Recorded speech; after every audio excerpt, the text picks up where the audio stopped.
Uau, desculpa.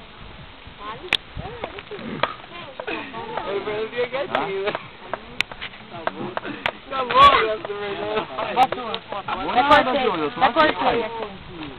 Quer que eu jogue uma água, né? Olha lá, eles estão animados.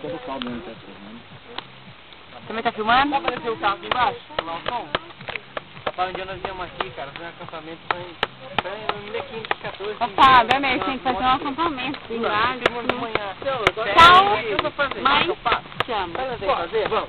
Daí comprar umas barracas e viemos pra cá. Não, meu pai... Olha só, Fábio, você tá na Globo.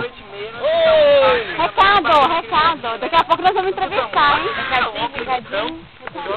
Ficam olhando pra foto. Natália, olha você aqui na Globo. O cara ligava pra uma lanterna e... Pai, mãe, te amo, Brasil. Pai, mãe, companhia. Cris.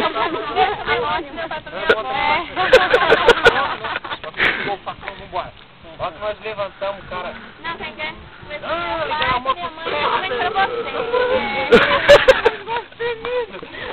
Olha, Luciano, olha aqui, você na Globo.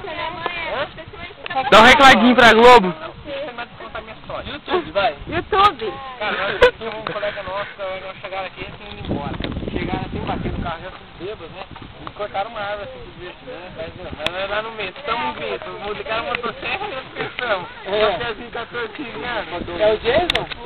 É, caramba, Nós estamos indo embora lá onde tem aquela pista, nós passamos, tava lá. E vamos colocar mesmo? Um varão que é maceta ágil. Eu vou marcar outra coisa, se vocês não for. Especialista. Eu também. Você vai vir, brother? Ah, se der tudo certo. Você. Eu? Mãe, pai, salvo!